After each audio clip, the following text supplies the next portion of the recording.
नमस्कार दोस्तों, मैं ओम प्रकाश प्रजापति। आज ट्रू मीडिया के पॉडकास्ट में हम आपको मिलवाते हैं साहित्यकार, गीतकार, गजलकार, लेखक और ऑल इंडिया रेडियो के सहायक निदेशक श्री राम अवतार बैरवा जी से, जो कि प्रकृति प्रेमी हैं, पशु पक्षी प्रेमी हैं और अब तक 1 दर्जन से अधिक असहाय लड़कियों का विवाह करवा चुके हैं। 50 से अधिक खरगोश, लगभग 20 कबूतर, 20 से अधिक कुत्ते और 5 गायों को मिलाकर लगभग 100 जीवों के खान पान की व्यवस्था आप प्रतिदिन करते हैं। श्री राम अवतार बैरवा जी, आपका ट्रू मीडिया के पॉडकास्ट में हार्दिक अभिनंदन है, स्वागत है। मुझे यहाँ बुलाने के लिए आपका हृदय से आभारी हूँ और ये मेरे लिए सम्मान की बात है कि मैं इतने बड़े चैनल से आपके बीच हूँ। बैरवा साहब, जैसा कि ट्रू मीडिया पॉडकास्ट की परंपरा, हम प्रश्नों की ओर चलते हैं। पहला प्रश्न है कि ये सब आप इतना मैनेज कैसे कर लेते हैं? घर है, ड्यूटी है, पशु प्रेम है, पक्षी प्रेम है और उनके खाने पीने की व्यवस्था, ये सब कैसे मैनेज कर लेते हैं? देखिए, एक छोटी चिड़ी होती है जी, वो अगर उससे पूछा जाए कि वो बच्चे कैसे पैदा करती है, कैसे पालती है, कैसे पता उसके ऊपर बैठी रहती 4-5 दिन तक जी, उसके कब बच्चे होते हैं जी, और वो उसको चिड़िया को कैसे पता कि इसके अंदर बच्चे हैं और वो बच्चे परिपक्व हो चुके हैं और अब निकलने की स्थिति में बाहर, जी, वो उसको कैसे पता है एक चिड़िया को? जी, तब भी वो सब कुछ करके बच्चों को, जो ही उसका अपने पति से कहो कि चिड़िया से चिड़ा से मेल होता है और उस दिन के बाद से वो तिनके ला के इकट्ठा करना शुरू कर देती है और वो फिर तिनके लाके और फिर वो घोंसला बनाती है, उसमें फिर बच्चे देती है। फिर उसको ये पता होता है कि अंडे हैं, इस अंडे से बच्चे निकलेंगे, तब जाके वो दुनिया बसेगी। तो ओम प्रकाश जी, मुझे कुछ नहीं पता कि मैं कैसे करता हूँ, ऊपर वाला मुझसे करवा लेता है, मैं करता रहता हूँ। और ये मैं अपने आप को सौभाग्यशाली समझता हूँ कि मेरे घर में आज भी 50 खरगोश हैं, 20 कबूतर हैं और कुत्ते हैं। तो ये देखो, आपस में एक चैन बनी हुई है जी, कि मैं खरगोश के लिए खाना ले जाता हूँ तो रात को चने भिगोता हूँ, तो चने डालता हूँ तो कबूतर आ जाते हैं, मैं बुलाते नहीं अपने आप आ जाते हैं जी। फिर वो जो खरगोश जो खा के, खरगोश हमेशा पत्ते खाते हैं और बाकी डंडी छोड़ देते हैं। तो डंडी इकट्ठे करके मैं, हमारे भगवान ने ऐसी जगह दे रखी है, घर के पीछे पूरी खाली जगह है, तो वहाँ वो कट्टे में भर के मैं नीचे डाल देता हूँ, फिर जाकर खोल देता हूँ तो गाय खा लेती है। वाह वाह वाह। और जब मैं घर से निकलता हूँ या ऑफिस से आता हूँ तो कुछ कुत्ते रास्ते में मिलते हैं कि देर से आता हूँ, तो मिलते इसलिए है कि वो मेरी सुरक्षा भी करते हैं। तो जब सुरक्षा करते उनके लिए खाना जरूरी होता है, कि सुरक्षा नहीं मैं खाने दूँगा तो सुरक्षा कैसे करेंगे मेरी? तो रास्ते में जहाँ से मुड़ता हूँ, रोड से, मेन रोड से, मेरा भगवान ने ऐसी जगह दे रखी है कि मेन रोड जो बड़ा अच्छा रोड है उससे 500 मीटर दूरी में मेरा घर है। तो वहाँ तक जितने कुत्ते हैं उनके लिए मैं रस लेके जाता हूँ, 5 रस के पैकेट, तो रोज उनको खिलाता हूँ। तो वो मेरी गली तक छोड़ने आते हैं और वो पूरा, किसी बिल्ली को घर के अंदर नहीं घुसने देते, किसी अवांछित व्यक्ति को घर के अंदर नहीं घुसने देते। तो ये मैं नहीं करता, मुझसे ईश्वर करवा रहा है। क्या बात है, क्या बात है। बैरवा साहब, हम ये भी जानना चाहेंगे कि इस तरह की रोजाना की गतिविधियों में आपको किन किन चुनौतियों का सामना करना पड़ता है? देखिए, चुनौती ये होती है कि जब मैं अपने घर में तो ना तो मतलब घास उगा सकता, ना टमाटर उगा सकता, ना खीरा उगा सकता, ना गाजर ला सकता, ना पपीता ला सकता, ना सेब ला सकता, ना अमरूद ला सकता, कुछ नहीं ला सकता मैं जी। ये सब्जी मंडी वाले मेरी हेल्प करते हैं। तो मैं शाम को ऑफिस से घर जाता हूँ तो उनसे पूछता हूँ, भाई कुछ ऐसा सस्ता सा कुछ है तो मेरे लिए दे दो। तो कहते हैं कि नहीं, आज तो नहीं, कल दे देंगे, आप कल मंडी जाएंगे तो हमारे खीरा है वो 5 रुपए किलो पड़ता है जी। तो मैं उनको पैसे 50 रुपये किराया रख लो और ये मुझे मेरे लिए घर से ला देना, मतलब मंडी से ला देना। तो मुझे 4-5 रुपए किलो खीरे मिल जाते हैं। क्या बात है, क्या बात। 10-12 रुपए किलो गाजर मिल जाती है। क्या बात। और जो हम खरीदते 50 रुपए किलो, मुझे वो 28 रुपए किलो, 27 रुपए मिल जाते हैं। वाह वाह। तो वो बेचारे ला के दे देते हैं, मैं ले आता हूँ। कभी ये सब सामान का आवागमन करने से, मार्केट जाने से या इधर उधर जाने से कभी वो कहें कि असामाजिक तत्वों का सामना करना पड़ा हो या पुलिस का सामना करना पड़ा हो, ऐसी भी कभी कोई स्थिति आई हो तो वो भी हमारे दर्शकों को बताएं। क्या है कि रात को एक बार मैं शनिवार की बात है, उस दिन छुट्टी थी जी। तो उस दिन क्या होता है कि मैं देर से घर इसलिए चला जाता हूँ कि खाना उनको खरगोशों को जो बच्चा कुचा सब कुछ सस्ता मिल जाता है। जी जी जी। तो सैटरडे को मैं, बाकी संडे को नहीं जाता, संडे को टाइम पे जाता हूँ, सैटरडे को लेट तक जाता हूँ, तो 2-3 दिन का मुझे मिल जाता है जी। तो एक बार रास्ते मिल गए, तो 2 मिल गए, मेरी वो रस्सी खींच के पकड़े हुए थे, रस्सी ऐसी। कौन मिल गए आपको? अब वो पता नहीं कौन थे। अच्छा अच्छा, असामाजिक तत्व थे जी। तो रस्सी उन्होंने खींची और मैं, मेरी बाइक गिर गई। ओहो ओहो। तो अब मैं उठा, मैं कहा जी, तो पकड़ के मेरे, एक बार मेरी बात सुनो, मैं पहले यही काम करता था लेकिन मुझे ईश्वर ने ऐसी सजा दी कि आज मुझे खरगोश पालने पड़ रहे हैं जी। मेरे घर में चल दे 550 खरगोश हैं और आप देख लो, मैं उनके लिए खाने, मेरे पास कोई धन दौलत नहीं है, मेरे पास 500 रुपये हैं, ये आप रख लो, ये मोबाइल ये रख लो, लेकिन मेरे खरगोश भूखे मर जाएंगे। क्या बात। तो उन्होंने कहा कि अरे भाई, हाथ जोड़े मेरे कि भाई आप लाइए और ये 500 हमसे रख लीजिए। अरे वाह वाह वाह, आप इतना क्या बात कर रहे हो। क्या बात। तो मैंने देखा कि उनके अंदर भी दिल होता है। जी जी जी जी। वो तो वो मुर्गा फंसाते हैं जो उनका कि अरे भाई आप तो इतना बड़ा हमारे दिल ले लिया आपने, आपने, लेकिन मैं आप ये क्यों करते हो। मैंने रुका, कोई बात नहीं, मेरे को छोड़ दिया आपने, लेकिन आप ये क्यों करते हो। आप रात भर जागते हो, दिन भर काम करो और कहीं से, बाकी जो रात में जग के काम करते हो वो दिन में काम कर सकते हो, रात में सो सकते हैं। ये काम क्यों करते हो। जी जी जी जी। तो उन्होंने कहा कि देखिए अगर घर के, मतलब उन्होंने बहुत बड़ी बात कही, हालांकि मैं चोर के लिए इतनी बड़ी बात नहीं कहना चाहूँगा, लेकिन उन्होंने कहा कि अगर हम चोरी नहीं करें, घर में ताला लगने बंद हो जाएंगे, तो घर में ताले लगने बंद हो जाएंगे। जी, ताला का रोजगार कैसे चलेगा। अच्छा, अरे वाह वाह।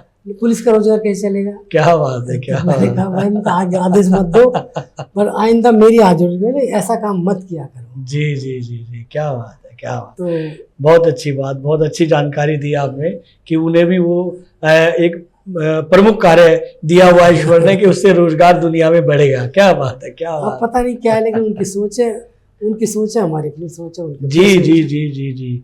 हम आगे बढ़ते हैं दर्शकों। आज हम सोशल मीडिया से हम इतने सारे ऑनलाइन कार्यक्रम आयोजित करते हैं और मानते हैं कि हमारी बहुत बड़ी उपलब्धियां हैं, पर आपको ये बताते हुए हमें हर्ष हो रहा है कि पहला जीवंत अंतर्राष्ट्रीय महाकवि सम्मेलन 2012 में हुआ था और आपने उस समिति में आप रहे, प्रतिभागिता की, और उस बारे में बताएं कि जब वो पहला सोशल मीडिया का ऑनलाइन कवि सम्मेलन रहा, उसमें आपकी भी भागीदारी रही, वो कैसे सोचा और कैसे हुआ, और उसका जो प्रचार प्रसार रहा वो किस नजरिए से कितना आगे रहा। देखिए क्या था कि ये आपने बहुत ज़्यादा सवाल किया, ये मेरे दिमाग में भी नहीं था, लेकिन ये आज हम कर रहे हैं कि हम सोशल मीडिया पर बहुत सारे कार्यक्रम करते हैं। जी जी। हम कवि सम्मेलन करते हैं, ये कॉन्सेप्ट कोरोना टाइम का है, लेकिन शायद बहुत लोगों को पता भी नहीं है कि ये हम 2012 में कर चुके थे। क्या बात है, क्या बात है। 2012 में क्या था कि एक संस्था थी सार्थक पहल, मंजू सिंह उनका, बाद में नाम उनका अलका सिंह कर लिया, मंजू रानी सिंह उनका नाम था जी, उनकी संस्था थी सार्थक पहल जी। तो वो एक प्लान कर रही थी कि हम एक बहुत बड़ा कार्यक्रम करें और उसे ऑनलाइन पूरे वर्ल्ड में, पूरे संसार में प्रसारित करें। जी जी। तो मैं भी, मुझे बुलाया उन्होंने, बहुत अच्छे, उस वक्त वो सोशल मीडिया और इंटरनेट के बहुत बड़े मास्टर थे, 2-4 लड़के थे बड़े अच्छे अच्छे। जी जी। तो उनकी वो प्लानिंग थी, तो मैं उसमें जूरी में था जो प्लानिंग कर रहे थे। मैं कहा कैसे करोगे आप, मुझे नहीं पता था कि ये ऐसे हो जाता है। जी जी। ये सोशल मीडिया के थ्रू करें, सोशल मीडिया मैं जानता नहीं था क्या है, मतलब फेसबुक और ये सब तो आ चुका था। जी जी जी। इसमें कैसे करोगे आप, मुझे नहीं पता था। जी जी जी जी, वो हम कर लेंगे।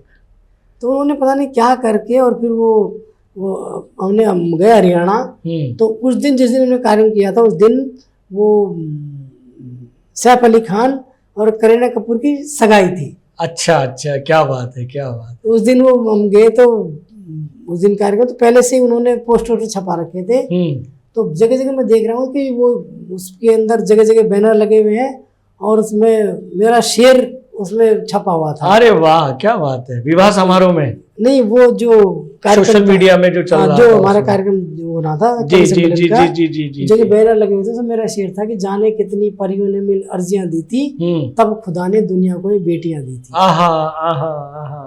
और मुनव्वर राणा का भी था कि ये चिड़िया मेरे बच्ची से कितनी मिलती जुलती है, नहीं ये चिड़िया मेरी बिटिया से कितनी मिलती जुलती है, जहाँ भी साखी गुल देखे तो झूला डाल लेती है। वाह वाह, उनका शेर भी छपा हुआ था। बहुत अच्छे, बहुत अच्छे। तो हालांकि वो कवि डिसाइड हुए थे, वो उसमें जूरी में भी था, उसमें मुन्ना राणा भी थे, कुंवर बेचैन भी थे, विनय विक्रम भी थे, मैं भी था, अलका खुद भी थी, अलका सिंह भी थे, महेंद्र शर्मा भी थे, मतलब बहुत कई सारे बड़े बड़े कवि थे।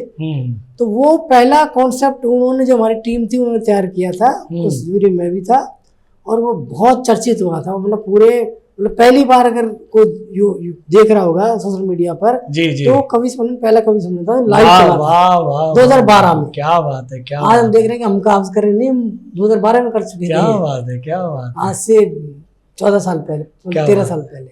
बैरवा साहब, हमें सूत्रों से पता चला है कि सोशल मीडिया के माध्यम से आपकी एक पुस्तक का भी लोकार्पण हुआ था। जी जी, इस विषय में भी बताएं।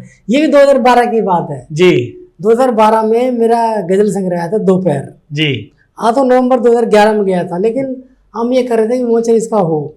तो पहले मेरा गजल संग्रह था सुबह, तो सुबह का विमोचन बहुत चर्चित रहा था। मैं चाह रहा था कि इस तरह ये भी कहीं अच्छे प्लेटफॉर्म पे, तो उसके डायमंड पॉकेट बुक्स के मालिक थे नरेंद्र वर्मा जी जी, कहा कि आपका सुबह जो गजल संग्रह था विमोचन, मैं आज तक मैंने ऐसा विमोचन समारोह नहीं देखा, हम चाहते हैं उससे बेहतर हो। जी जी जी। तो मैंने कहा सर ये तो कैसे हो, ये तो आप बताइए कि नहीं कुछ ऐसा नया करो कि पूरे विश्व में चर्चा का विषय बने। जी जी जी। तो मैंने कहा जी मैं किससे बात करता हूँ, तो मैंने किससे बात करी, इसको सोशल मीडिया पे इसका कर दीजिए। जी जी। तो मैं कहा ये कैसे होगा, तो तरीका बताया। तो कोई बड़ा सा कोई व्यक्ति लीजिए और उनसे विमोचन करवाइए, तो पूरे देश में, पूरे विश्व में फैल जाएगा। तो बड़ा आदमी कौन है, ढूंढना पड़ा। तो कई बड़े लोगों से बात करी, कहा कि हम तो जानते ही नहीं क्या होता है। तो मैं भी नहीं जानता। कहा कि नहीं, फिर किसी, मैं कहा होगा कैसे कि ये लाइव चलेगा, और जिनका मोबाइल है, कंप्यूटर है, उस पर लाइव जाएगा उसी टाइम जब आप करोगे। जी जी। तो हमने 12 दिसंबर 2011 तय किया। तो उन्होंने कहा कि नहीं 12-11 हो गया, ये तो ऐसा हो कि 12-12-12 हो जाए। वाह वाह वाह वाह वाह। तो ये विमोचन हुआ था 1 जनवरी 2012 को 12:12 पर। क्या बात है, क्या बात है, क्या बात है, क्या संयोग रहा। 12 करके क्या संयोग रहा, क्या संयोग। इसको 2012 में तो व्यक्ति चुना था आज का महान क्रिकेटर, आज जिसने पहला वर्ल्ड कप में दिया। क्या बात है, क्या कपिल देव। वाह वाह। उन्होंने सोशल मीडिया में पहला विमोचन मेरा उनके घर पे किया था, और वो पूरे सोशल मीडिया में गए। कपिल देव ने मेरी किताब दोपहर का विमोचन किया था पहली बार 1 जनवरी 2012 को 12:12 और 12 पर। क्या बात है, क्या बात। और 2012 में 2012। वाह वाह। तो ये एक सुखद आपने संस्मरण सुनाया है, काफी यादगार है। कपिल देव ने इसका विमोचन किया। जी जी जी जी, बहुत अच्छी बात है। और मुझे लगता है कि मुझे लगता है ऐसा कि जो भारतीय क्रिकेटर है, सबसे बेस्ट खिलाड़ी रहे, उन्होंने किसी साहित्यिक कार्यक्रम में पहली बार ही इनवाइट किया। गजल पढ़ के सुनाई पूरी। क्या बात है, क्या वो गजल मैं चाहूंगा कि सब अवसर का फायदा उठाऊं। वो गजल थी, उसे इस दिन नया साल था जी, तो 1 जनवरी थी। तो निकाला, वो किताब खोली, निकाली, उन्होंने कहा कि ये बड़ी अच्छी गजल है। मैं कहा सर आपके शब्दों में पढ़े तो बहुत अच्छी बात। जी जी जी जी। कि है मन में जो ख्याल वो ख्याल अच्छा है। वाह।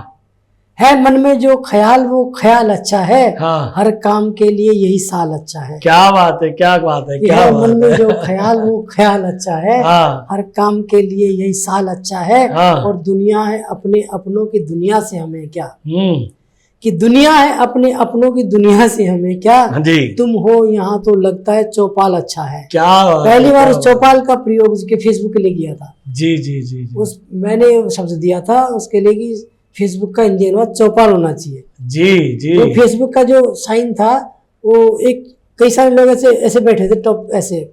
अच्छा, उसका साइन था। जी जी। इसका चिन्ह। तो मैंने वो चौपाल शब्द का प्रयोग फेसबुक के लिए पहली बार किया था, उसी मार्फत, उस गजल के मार्फत। क्या बात। अगला शेर था कि गलती करना आदमी की फितरत है यारो, गलती करना आदमी की फितरत है यारो, हो जाए पर मलाल तो मलाल अच्छा है।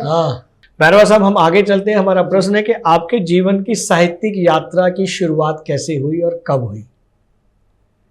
देखिए ये मतलब किसी व्यक्ति से पूछा भी नहीं जा सकता और वो आदमी बता भी नहीं सकता।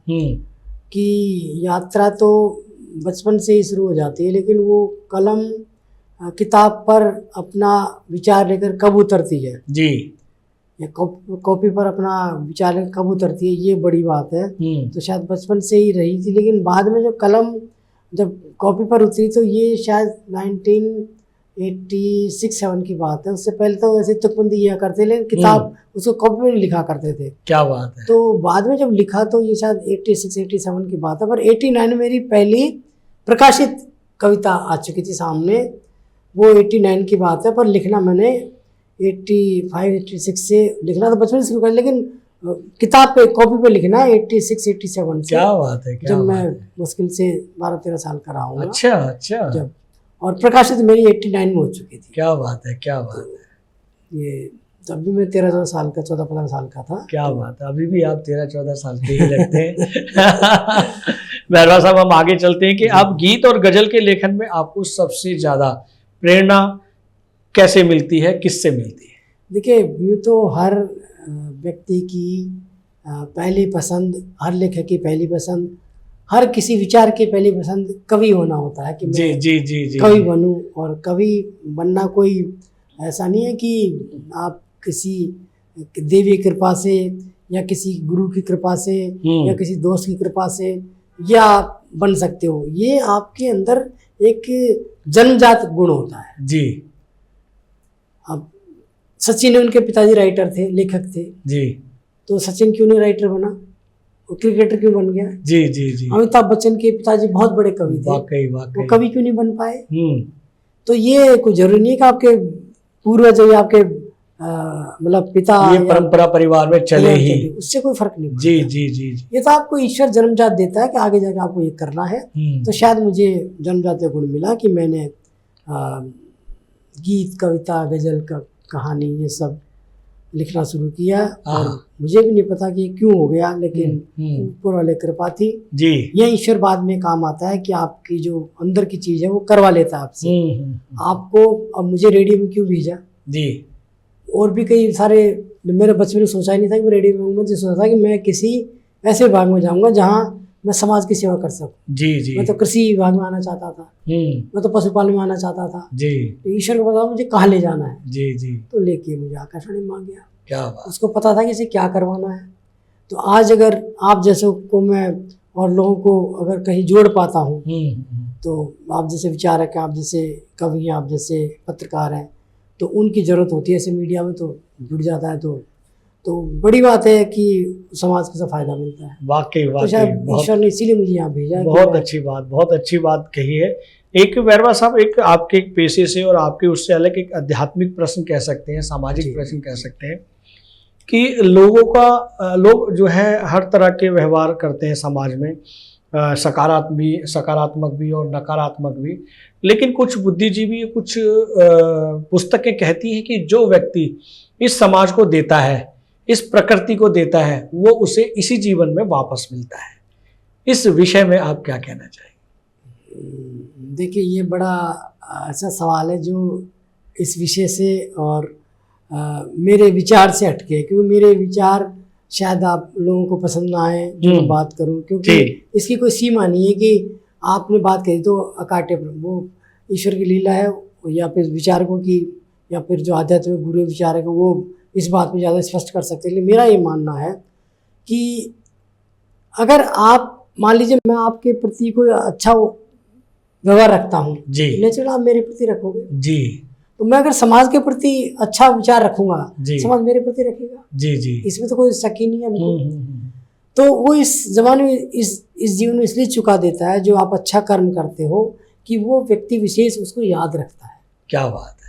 अगर मैं आज, मेरे ऑफिस में 2 कुत्ते हैं, लेकिन वो एक मुझसे अच्छा प्यार करता है, उसके लिए मैं विशेष रूप से, कई लोग जानते हैं कि वो एक लड्डू रोज लेने आता है। क्या बात। कुछ वो लड्डू लेने आएगा तो मुझे जिस दिन वो लड्डू खत्म हो जाते, मुझे लाने कहीं से जाके लाने पड़ते हैं। आज लड्डू नहीं, उसके लिए तो ला के, वो हमारे इस एरिया में 30 रुपये का लड्डू पड़ता है, मैं तो गांव से मंगाता हूँ, लेकिन उस एरिया में 30-40 रुपये का लड्डू पड़ता है, तो मैं खरीद के उसके लिए मंगवाता हूँ किससे जी जी। या जिस दिन वो रास्ते में याद आती है कि उसका लड्डू नहीं आज, तो उससे खरीद के लाता हूँ।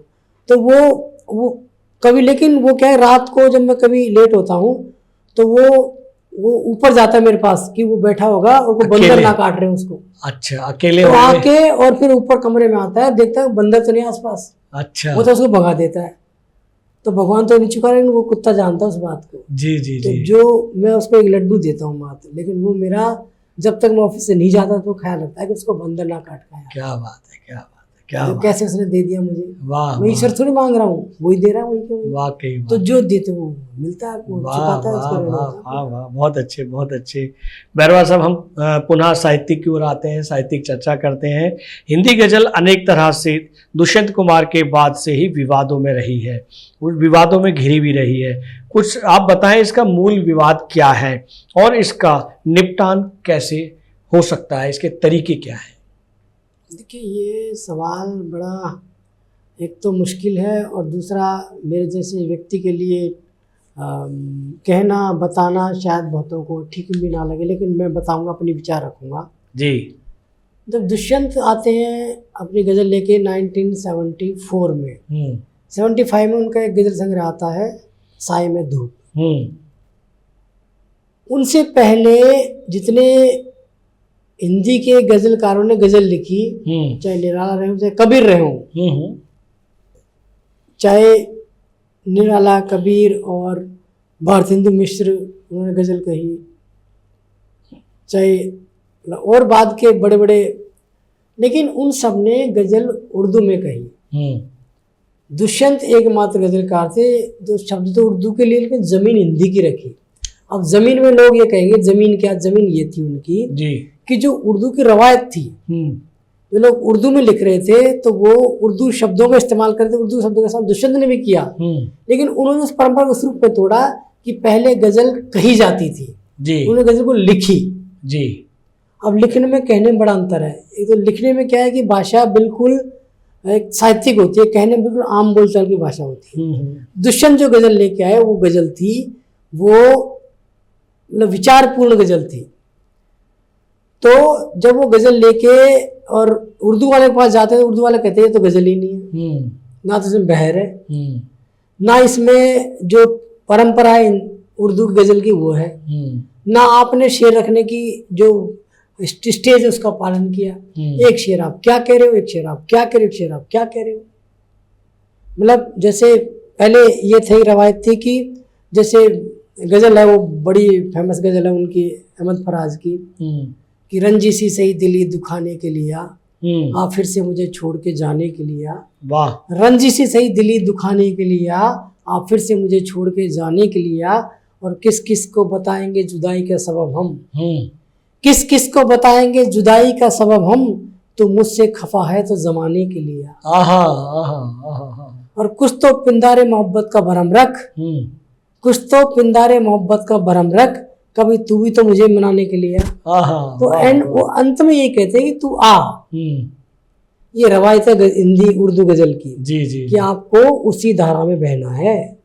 लेकिन दुष्यंत जब आते हैं तो एक शेर कहाँ होता है, दूसरा कहाँ, तीसरा कहाँ होता है, और बाद में रवायत चल पड़ी। तो दुष्यंत गज़ल लेके आते हैं, वो गज़ल लिखने वाली गज़ल होती है, नहीं कहने वाली गज़ल। तो इसलिए दुष्यंत को उस समय के फनकारों ने, गज़लकारों ने, उस समय के कवियों ने उनको गज़लकार माना ही नहीं। और उर्दू वालों ने माना कि आप तो गज़ल कह रहे हो, गज़ल है ही नहीं, उर्दू के फॉर्मेट सही नहीं है। और हिंदी वालों ने कहा कि तू यहाँ क्यों आ रहा था, तो गज़ल का गज़ल में जा, तो ना उधर के रहे ना उधर के रहे।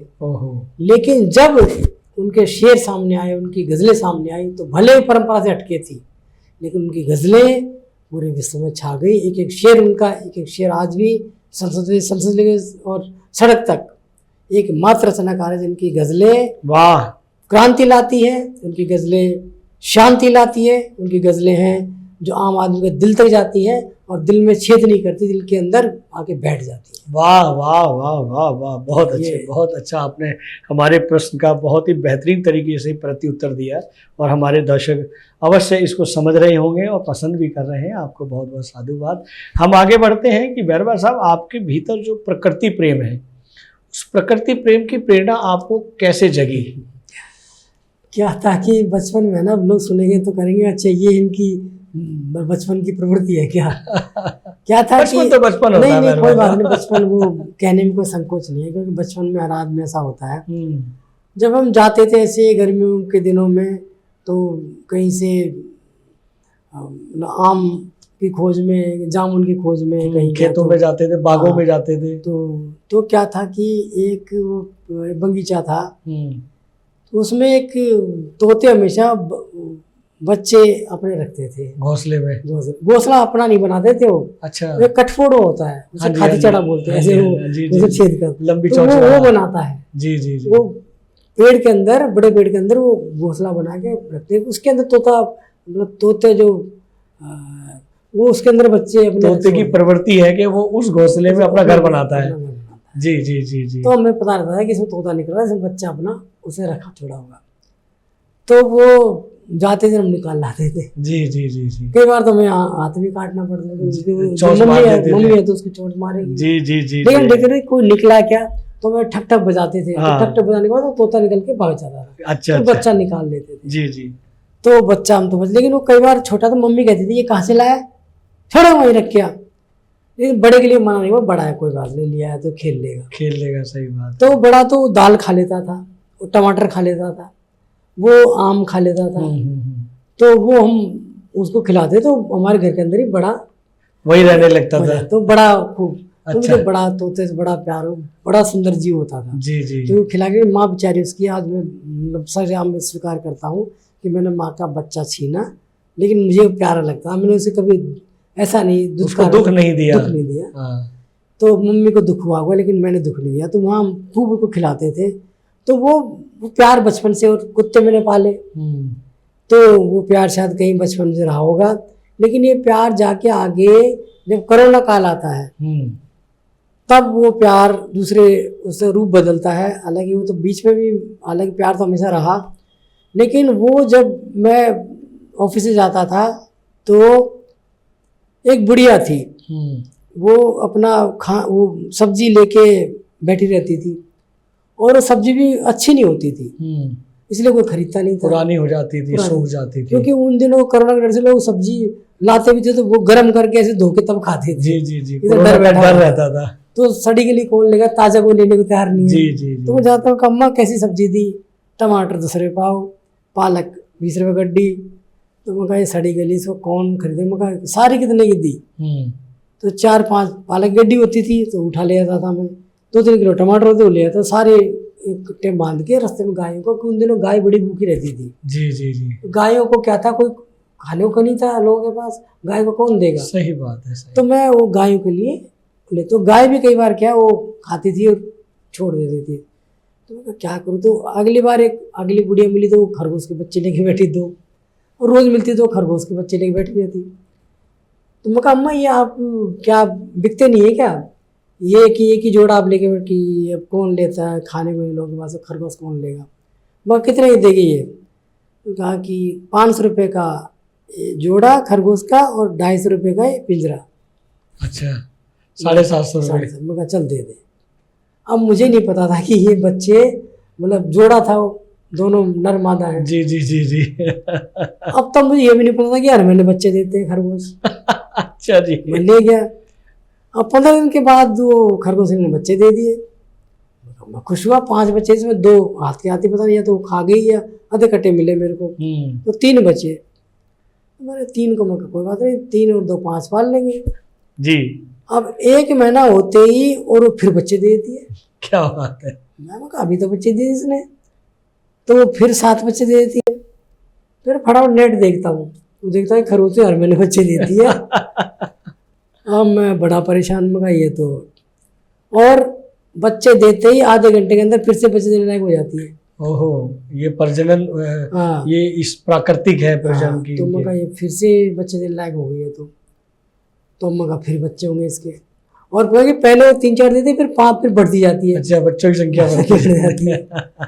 और अगर अच्छा खाना मिले तो 15 बच्चे भी देती है। क्या बात है। मैं खाना से खूब अच्छा मिल रहा है। तो मैंने फिर मैं कहा ये तो फिर बच्चे देने लायक हो गई। अब फिर वो पहले दिए 3 बच्चे, 5 दिए, फिर 7 दिए, उसके बाद अगली बार 8 दिए।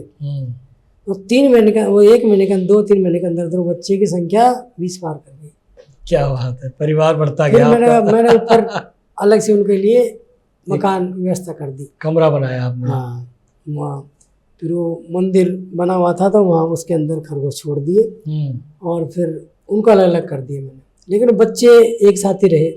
अब मुझे नहीं पता, बच्चे 2.5-3 महीने बच्चे लायक हो जाते हैं, बच्चे भी बड़े हो जाते हैं, युवा हो जाते हैं। तो वो फिर बाद में वो आपस में बच्चे, अब वो फिर वापस तो 6 महीने के अंदर अंदर वो बच्चों के संगे 100 से ऊपर हो गई। अरे वाह, कैसे उनको मेंटेन करते थे, कैसे पढ़ाते लिखाते थे आप उन्हें, कैसे खिलाते पिलाते थे आप? तो अब वो उनके लिए रोज कम से कम 4-5 क्विंटल सामान आता, क्योंकि सारा नहीं खाते जी। वो खाने के बाद वो एक बार गंदा हो गया तो नहीं खाएंगे वो। आप आपके हेडेक है कि दूसरा ला के डालो, कहाँ से डालो, ये आपकी हेडेक है। अब जब बचपन से उनको पाला है तो छोड़ नहीं सकते कहीं भी। जी जी जी। तो मैंने सरकार से रिक्वेस्ट करी, सरकार ने खैर व्यवस्था करके दी, जापानीज पार्क में उनको रहने की जगह दी। लेकिन वहाँ भी फिर रात को एक साल मैंने रखे वहाँ। 1 साल के अंदर वो बच्चे 103 छोड़े थे खरगोश, और बाद में आके वो 25-26 रह गए। ओहो। तो मैंने पता किया कि कैसे ये ऐसा कैसे हो रहा है। तो मैं जो लेबर वहाँ काम करती क्या पता वो ले जाती हूँ। तो मैंने वहाँ रात को उनको सिक्योरिटी वाले दिन को काम का भाई पैसे ले और रखवाली करके कैसे हो रहा है ये। तो बाहर रात को देखा बिल्ला इतनी ऊंची दीवार 7-8 फीट की, वहाँ से बिल्ला आता था कूद के एक रात को ले जाता था। ओह माय गॉड, पता नहीं कब से वो काम कर रहा था। तो फिर वो बच्चे रहते रहते 26 रह गए थे। तो एक लेडीज थी वही रहती है रोहिणी में ही, वो डॉक्टर है और बहुत अच्छी पशु प्रेमी है। मैं तो कुछ नहीं हूँ, मेरे उनके आगे बहुत ही गजब की। वो तो वहाँ भी आती थी जापानीज पार्क में, सबके लिए खाना इंजेक्शन दवा सब देके जाती थी। तो वो लेगी आधे, तो वो लेगी आधे में ले आया। तो फिर अब तो मेरे पास विकलांग करके मेरे पास भी थे 12-13 उन दिनों, 1300 तो वो ले आया, 25-26 हो गया, अब मेरे पास 50 है। तो भगवान तो आप हमारे चैनल के माध्यम से जो श्रोता सुन रहे हैं, जो साहित्य प्रेमी पशु प्रेमी सुन रहे हैं, उनको क्या कहेंगे कि खरगोश की आवश्यकता हो तो आपसे संपर्क करें?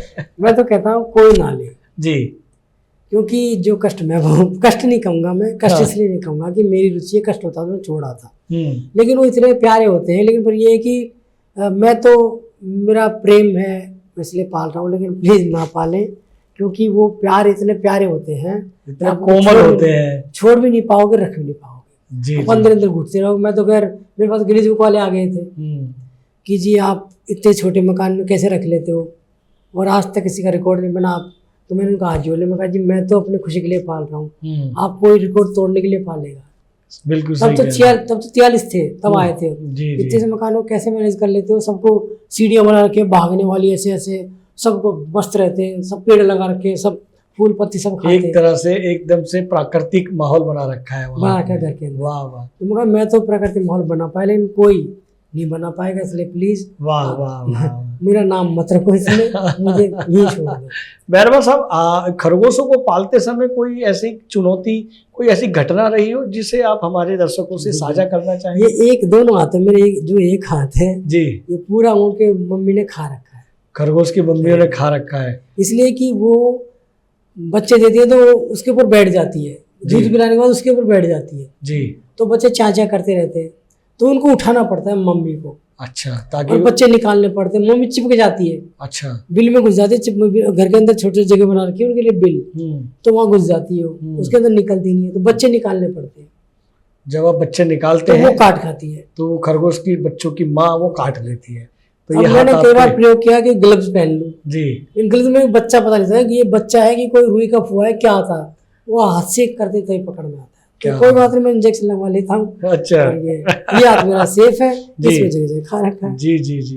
ये जो जख्म कहें या जो निशान कहें, ये खरगोश के प्रति आपका प्रेम झलकाते हैं और खरगोश आपको याद आते हैं कि शाम को जल्दी जाना है, खरगोशों से प्रेम करना है, प्यार करना है आपको।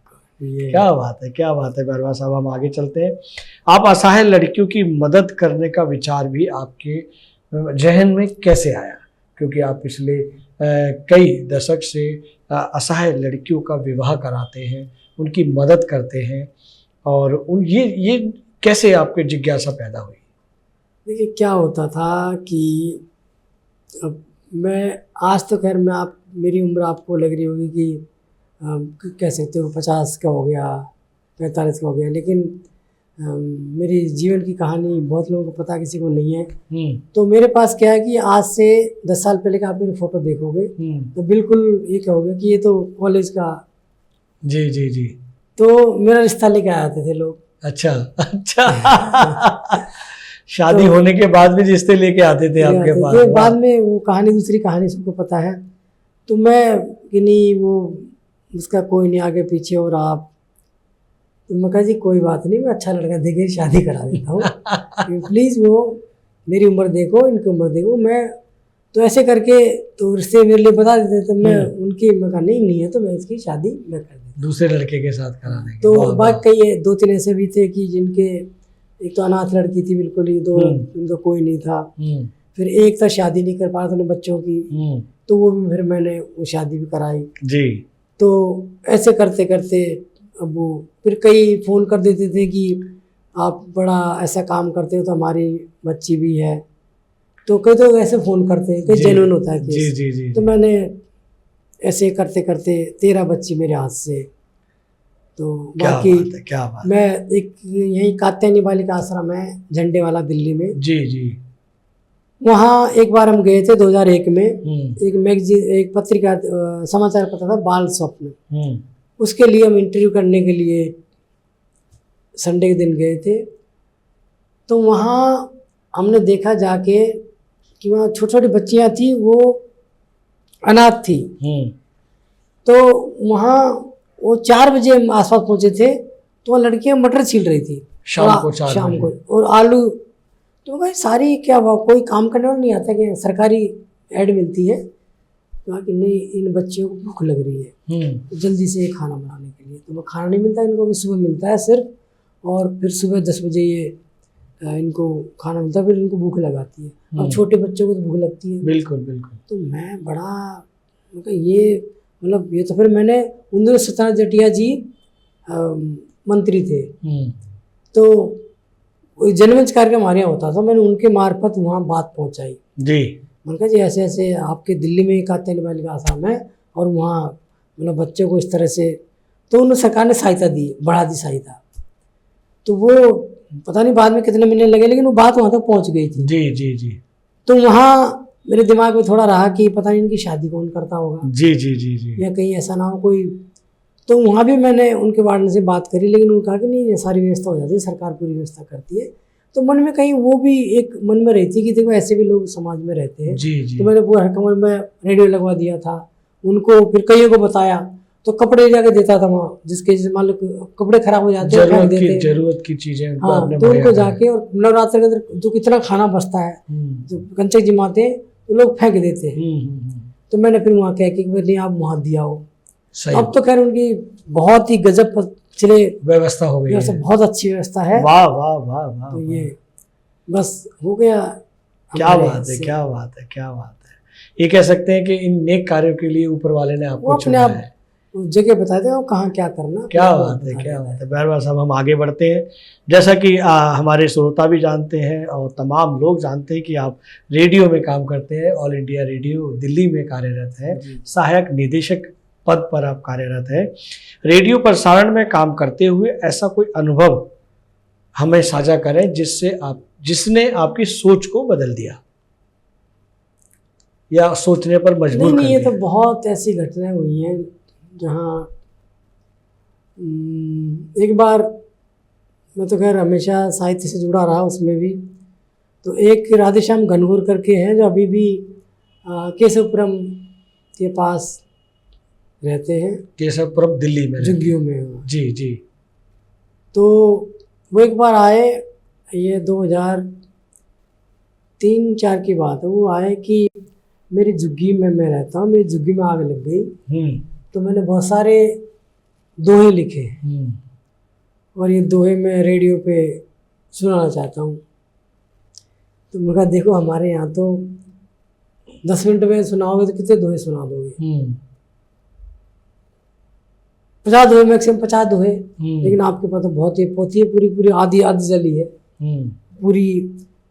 तो फिर मैंने पहले सारी बात उनसे सुनी, कहानी सुनी जीवन की, झुग्गी में आग क्यों लगी, क्या करते थे। कहा कि मैं बचपन से लिख रहा हूँ और मेरी स्थिति ऐसी है कि मैं बचपन से बहुत गरीबी में पला बड़ा हूँ।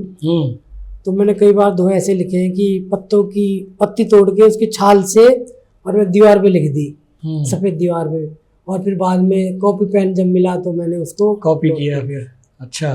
तो मैं दीवार पे कई सारे मेरे ऐसे, मैंने सब्जी बेचता था वो, अभी भी सब्जी सब्जी। अब शायद गांव के बच्चों ने गाड़ी ले ली, उनके पागल बच्चा भी था, उनके खोज में मैंने बहुत टाइम लगाया, एक बार खो गया था। और तो वो राधेश्याम घनघोर अब तो अच्छे खासे उस मतलब आर्थिक स्थिति ठीक हो गई है, लेकिन उस वक्त वो अच्छे से मिले। तो मैंने कहा आप ऐसा कीजिए, ये आप पूरा, मैं तो कुछ उपयोग हमारे आकाशवाणी तो उपयोग नहीं हो पाएगा। डॉक्टर हरि सिंह पाल जी थे, उनका मैंने कहा सर ऐसे ऐसे, मैं तो उन दोनों बहुत छोटे पद पे था, उन्होंने रिक्वेस्ट की, उन्होंने फट से कि नहीं बिल्कुल, तो उन्होंने उनकी रिकॉर्डिंग करवाई और बड़े खुश हुए। लेकिन मैंने उनको सलाह दी, कहा आप हिंदी अकेडमी जाइए और वहाँ फला से मिलिए, वो आपकी पूरी हेल्प करेंगे। बिल्कुल। तो वहाँ गए और उसी दिन उनका देख के, हालत देख के उन्होंने कहा कि नहीं, आप ये संग्रह हमको दीजिए, हम अपने खर्चे पे हम छापेंगे इसको। वाह वाह वाह वाह। तो दोहा हजारा, उन्होंने दोहा हजार दोहे थे उसमें, क्या वाह। और हिंदी अकेडमी ने वो बुक बना दी, उनकी पुस्तक बना दी। आज भी वो उस भूमिका मैंने सारी बात लिखी है। जी जी जी, बहुत अच्छे, बहुत तो अच्छे। मतलब ऐसे कई अनुभव, एक तो छोटा सा अनुभव है, बहुत ऐसे अनुभव हुए जो मैं मतलब बहुत सारे नए लोग जो पहली बार, एक हमारे त्रिभुवन श्रीवास्तव जी हैं, तो वो एक बार अचानक घूमते घूमते आकाशवाणी आ गए और वहीं रहते थे। तो मेरे कमरे में घुसे, तो एक हमारे कार्यक्रम अधिकारी थे, उनके पास जाके बैठे कि मैं त्रिभुवन श्रीवास्तव और मैं कविताएं लिखता हूँ। तो मैं ऐसे सामने बैठा था, वो हमारी मैडम इधर बैठी थी, एक और अधिकारी थे इधर बैठे थे। तो मैंने कहा कि आप तो त्रिभुवन श्रीवास्तव है ना? तो मुड़ के मेरे को देखा कि मेरे को रेडियो में कौन जानता है। तो मैं कहा चेयर मेरे तरफ घुमाई, जब नाम मैंने बता दिया तो मेरे तरफ घुमाई चेयर, क्या आप मेरे को कैसे जानते हो? मैं कहा आप फला जगह रहते हो ना? कि जी हाँ, वहीं रहता हूँ। तो मैं कहा मैं आपके कार्यक्रम में एक बार आया हूँ। क्या बात है। तो सारी चेयर उन्होंने मेरी तरफ कर ली। तो नहीं, मैं तो बड़ा सौभाग्यशाली, मुझे रेडियो को जानता है जी। तो फिर मैंने उनको कार्यक्रम करवाए, तो आज तक हमारी दोस्ती बड़ी अच्छी है। आज वो बहुत अच्छे फिलोसफर हैं। वाह। बहुत अच्छे योग के गुरु हैं, योगाचार्य हैं, और योगाचार्य श्री 1008 करके अपने आप को, और बहुत ही मतलब बेहतरीन इंसान है। वाह वाह वाह। तो ऐसे बहुत सारे लोगों से मुलाकात हुई, और आज वो पता नहीं कहाँ से कहाँ, बहुत सारे चैनल्स में लोग काम कर रहे हैं। वो मुझे खुशी है कि हमारे यहाँ सीख के, और मैं कई मंत्री तक बने हैं। क्या बात है, क्या बात है। कई बड़े बड़े जी जी जी जी जी पत्रकार बने हैं। जी जी जी। तो ये ऊपर वाले कृपा है। जी जी। तो और मुझे उनका सहयोग करने का मौका मिला। वाह वाह वाह। बैरवा साहब, कभी ऐसा किसी साथी ने नहीं कहा कि आप वो मणि है, आप वो मणि है जिसके छूने से सामने वाला व्यक्ति सोना बन जाता है? कभी ये व्याख्या किसी ने नहीं की? देखिए कई ने करी, लेकिन मैंने कहा कि नहीं, देखिए अगर मेरे छूने से मैं तो पूरा संसार छू लेता जी। आपके अंदर प्रतिभा है, वाह वाह, तो आप यहाँ तक आए, मैं कौन होता हूँ? मैं तो डाकिया हूँ उधर का, मैं मणि आप खुद हो। क्या बात है। जो आपके अंदर इतनी प्रतिभा है, मैं तो आपको वहाँ से वहाँ तक, लेकिन आज तक मैं बता दूँ, मेरा भाई कभी आज तक रेडियो में नहीं आया, मेरा कोई रिश्तेदार रेडियो में नहीं आया, और मैंने कह दिया इस दिन रेडियो में आगे तो मेरी वो खत्म हो जाए, आपकी कला खत्म हो जाएगी। मेरे घर में ऐसे ऐसे व्यक्ति हैं जो बहुत इंटरनेशनल स्तर के हैं, लेकिन मैंने कभी उनको रेडियो में, हाँ जितने जानकार फनकार हैं जिनको वास्तव में आना चाहिए, अपने आप आते हैं, अपने आप प्रतिभावान व्यक्ति चाहे घर के समाज के हो, वो आएंगे। हाँ, लेकिन मैं ये जरूर कहीं जाता हूँ तो खोजता हूँ। आपके यहाँ कई कार्यक्रमों में मिलता हूँ, कहीं से उनको पता लगता है कि इसमें के अंदर प्रतिभा है जी, उनको अवसर मिलना चाहिए। बिल्कुल बिल्कुल, मैं साक्षी हूँ अपने आप, मैं साक्षी हूँ इस बात का। बिल्कुल, तो अपने आप को आते हैं, मैं तो एक माध्यम डाकिया हूँ, तो चिट्ठी को कैसे उधर कर देता हूँ। मैं बैरवा साहब आपको सल्यूट करता हूँ कि वाकई आप वो मणि हैं जिनके छूने से लोगों की प्रतिभा निखर कर सामने आती है, और मैं साक्षी हूँ इस बात का। मैं आपको सल्यूट करता हूँ, आपको प्रणाम करता हूँ। हम आगे बढ़ते हैं भारवाह साहब। आजकल जो युवा है हमारा, वो युवा जो है साहित्य से दूर भाग रहा है। एक आभा बनी हुई है, जिन्हें हम जानते हैं कि चाहे वो युवा हैं या वो हमारे मैच्योर साथी हैं या सीनियर सिटीजन है, वो साहित्य से जुड़े हुए हैं। लेकिन इसके अलावा भी एक जीवन है जहाँ युवा साहित्य को पसंद नहीं करता। उसे ये कहा जाए कि साहित्य के बारे में बताएं या साहित्य की परिभाषा करें या साहित्य किसे कहते हैं, वो नहीं जानते। ऐसा क्यों? क्या हमारा साहित्य पहले जैसा नहीं रहा, या युवाओं की सोच बदल गई है, या समाज में परिवर्तन आया है? देखिए, इसका सीधा सा जवाब ये है कि एक तो ग्लैमर जी जो युवाओं में प्रवेश कर चुका है, तो ग्लैमर कहाँ से उनको मिलता है? क्या साहित्य पढ़ने से कोई ग्लैमर नहीं बन पाता, बन जाएगा? नहीं। फिर सबसे बड़ा प्रभाव पड़ता है उन पे फिल्मों का और सोशल मीडिया और ये टीवी चैनल्स का। इस पे मेरे टाइम पे बहुत अच्छे नाटक हुआ करते दूरदर्शन पे जी। निर्मला सरी का नाटक आया, और उस वक्त के राइटर इतने बेहतरीन होते थे। हम लोग परिवार के साथ बैठ के आप देख सकते जी जी जी जी। आज जितने नाटक आप देख रहे हैं उसमें क्या होता है, उसके साथ फेर चल रहा है, उसकी 2 पत्नियां हैं, उसके साथ तीसरा पति, महिला के 5-5 कैरेक्टर होते हैं, वहीं पुरुषों के भी 5-5 महिला कैरेक्टर उनके साथ जुड़े। तो वो जो एक छवि उनके अंदर प्रवेश कर चुके हैं कि जीवन ये है कि अलग अलग संबंध बनाओ, अलग अलग रहो, तो वहाँ ये सब खत्म हो जाता है। जी जी जी। गुलजार की बहुत अच्छी पंक्तियां हैं कि हाथ भर के फासले को उम्र भर चलना पड़ा। वाह। एक वक्त था जब आप किसी से को प्यार करने का इजहार भी नहीं कर सकते थे। जी जी जी। ये संस्कारों में नहीं हुआ, संस्कार हुआ ही नहीं था कि आप कर दो जी। इतने सारे आप फिल्मी कहानियां सुनते हो, फिल्मों देखते हो, उनका फिर लेकिन जिंदगी और कह ही नहीं पाए वो। एक साल फिल्म 50 फिल्मों में काम किया, लेकिन ये नहीं कह पाए, धर्मेंद्र मानी को ऑफर नहीं कर पाया था। क्या बात, कैसे कह दूं, 7 फिल्मों में खूब काम किया। सही बात है, सही बात है। साथ रहे खूब। हाँ। कितने फिल्म, लेकिन कहने का साहस तो अपने आप भी कहीं संयोग बना रहो। लेकिन तो उस जमाने में ऐसी शायरी थोड़ी होती। आज गाने क्यों नहीं बन रहे, अच्छे गाने आज क्यों नहीं बन रहे, संस्कारवान गाने क्यों नहीं बन रहे? नहीं रहे क्योंकि संबंध, वो भूख चलती साथ में, इश्क की भूख चलती थी, वो खत्म हो जाती है आज। बिल्कुल बिल्कुल। आप एक ऑफर पर 10 ऑफर आपको मिलते हैं कि ठीक है जी, मैं भी हूँ, मैं तो फिर वो प्यार का रह गया जी, स्वार्थ रह गया। तो वहाँ जो एक फूल तुम्हें भेजा है खत में, फूल नहीं मेरा दिल है, वो कोई लिख ही नहीं पाएगा। वाह। वो लिख दिया, जिंदगी की ना टूटे लड़ी, प्यार कर ले घड़ी 2 घड़ी। उन आंखों का हंसना भी क्या जिन आंखों में ना हो। वाह वाह। ये क्या, वो जवानी नहीं जिसकी कोई कहानी ना हो। वाह। अब ये कोई थोड़ी लिख देगा, एक प्यार का नगमा है, हर कोई थोड़ी लिख देगा। सही बात। ये तो उस आदमी के अंदर एक अंदर जख्म रहा है, एक दर्द रहा है, जो कविता के माध्यम से फूट के निकला। आज दर्द रह ही नहीं गया। तो ना तो गीत बन रहे हैं, ना वो समाज के माहौल बन रहा है।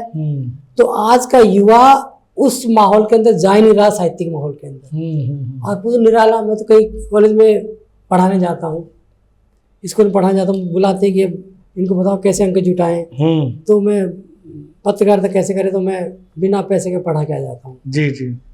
तो वहाँ मैं पूछता हूँ, निराला ये तो बड़े अच्छे फिल्मी कलाकार थे।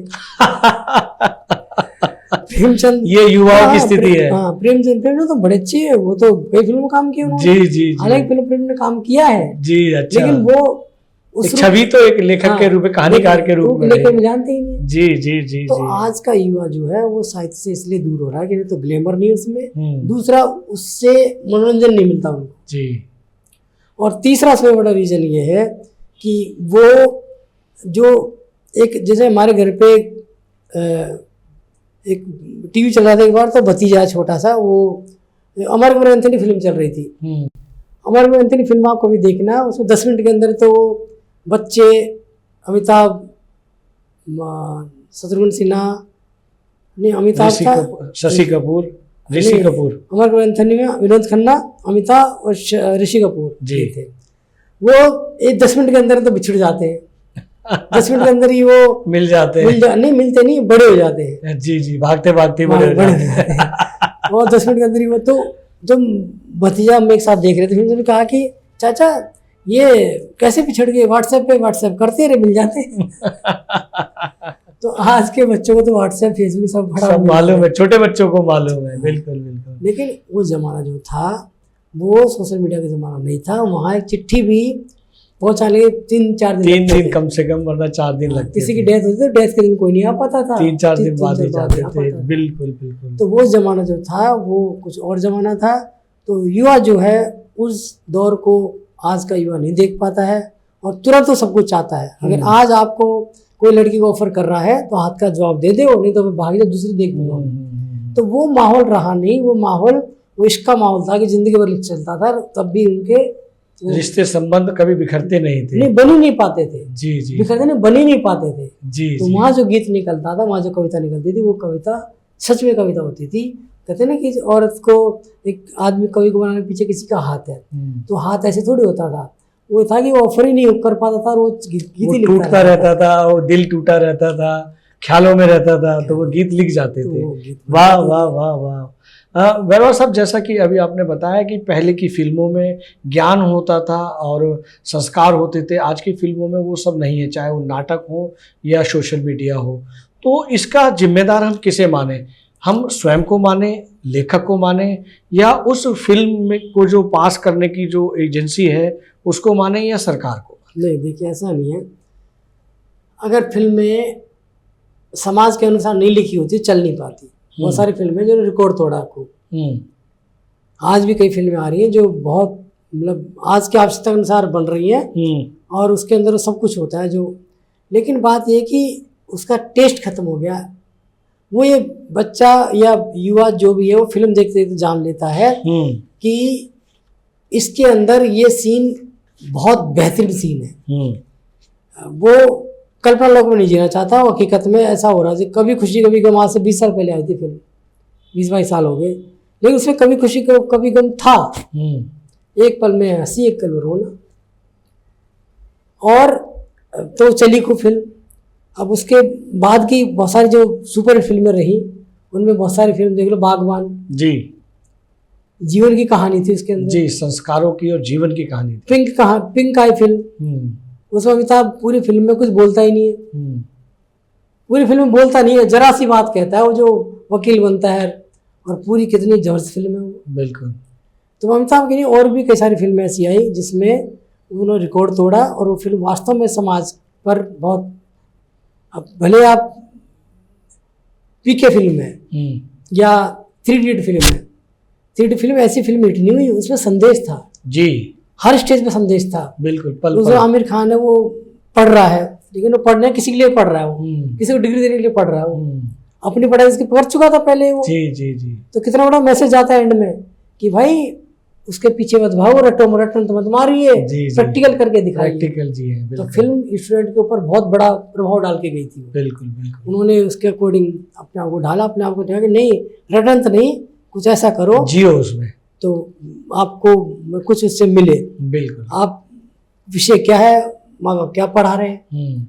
तो बच्चे के बचपन से देखिए कि जो बच्चा माचिस की तिल्ली बना के या माँ खोखे से ऊपर महल बना रहा है तो इंजीनियर बनेगा वो।